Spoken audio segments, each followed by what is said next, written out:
নমস্কার বন্ধুরা, নিখিল dimmer comedy ভিডিওতে তোমাদের সকলকে স্বাগত জানাই। আশা করি তোমরা সকলেই ভালো আছো। আজ কর্তামশাইয়ের জন্মদিন, সেটা তোমরা সকলেই জানো। তাই সকাল সকাল ঘুম থেকে উঠে গপুকেও তুলে দিয়েছি আর ওকেও জল মিষ্টি দিয়ে দিয়েছি। আর এদিকে চলো, আমার রান্নাঘরে এখন প্রচুর কাজ আছে, চলো রান্নাঘরে যাওয়া যাক। কর্তামশাইকে বলেছিলাম যে আজকের দিনটা ছুটি নিতে, কিন্তু ওর অফিসের কাজের জন্য ছুটিটা নিতে পারে না। তার জন্য কী আর করবো, তাই ভাবলাম যে সকাল সকাল ঘুম থেকে উঠে সব কাজ সেরে নিই, আর তারপরে ওকে 5 তরকারি ভাত রান্না করে দেবো। তারই আয়োজন চলছে। কালকে রাত্রিরে মোটামুটি সব সবজিগুলো কাটাই ছিল, আর সকালবেলা উঠেই বাসি কাজ একটু সেরে নিয়েই আর কাজটা শুরু করে দিয়েছি। চলো সব রান্নাগুলো তাহলে করে নিই একেবারে। ভাত এদিকে হয়ে গেছে আর মাছেরও জলটা ঝরিয়ে রেখেছি। চলো, রান্না তেমন কিছু করব না, এই আলু ভাজা, বেগুন ভাজা, পটল ভাজা, আর তার সঙ্গে একটুখানি শাক ভাজবো, লাল শাক ভাজা, মানে যেটাকে লাল নোটে বলে আর কি, সেইটাকে করব, সেটা ভাজা করব। আর পমফ্রেট মাছের তেল ঝাল মতো করব, আর পটল চিংড়ি, আর আমের চাটনি। মোরলা মাছ আছে, দেখি মোরলা মাছ দিয়ে কী করা যায়। এখন আপাতত এটাই প্ল্যান আছে। আর তার সঙ্গে একটু পায়েস করব, ব্যাস হয়ে যাবে।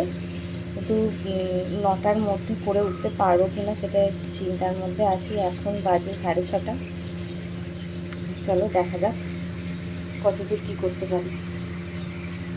আর এদিকে পায়েসটা করবো বলে দুধটাও বসিয়ে দিয়েছি, দুধটা গরম হয়ে যাক, তারপরে চালটা তুলে দেবো।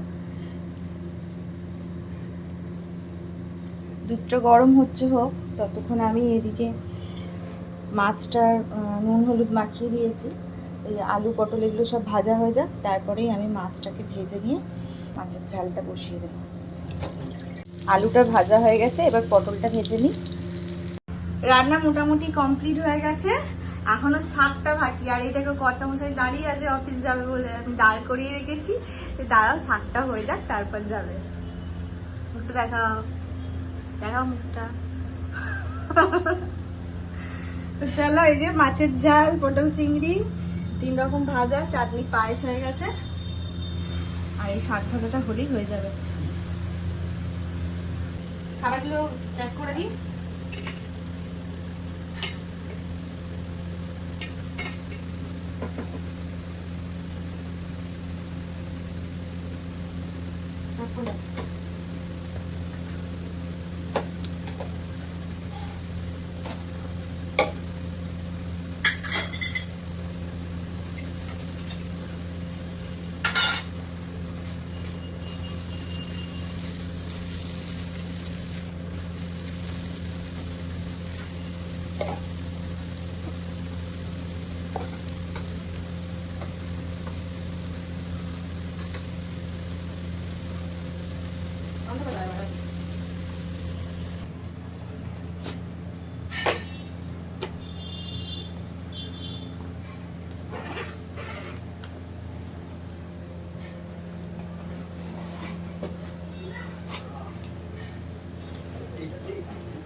না আনতে হবে না।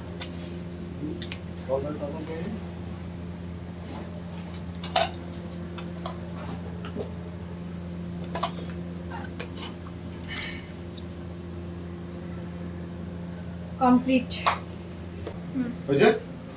হয়েছে। সকাল থেকে আমার রান্নার যুদ্ধ শেষ হলো। চলো, বিশাল ভারী হচ্ছে ব্যাগটা, আর অফিস চলে যাক।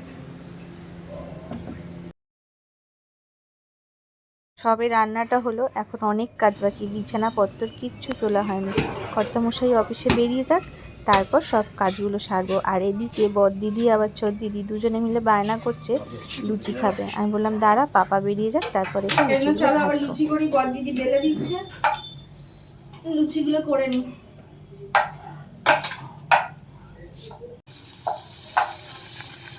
চলো, এবার গরম তেলের মধ্যে লুচিটা ছেড়ে দিয়েছি, আর একদম গরম গরম ফুলকো লুচি আমাদের ভাজা হয়ে গেছে। চলো এইভাবেই প্রত্যেকটা লুচি ভেজে নিই, আর তারপরেই চলো আমরা খেতে বসে যাব।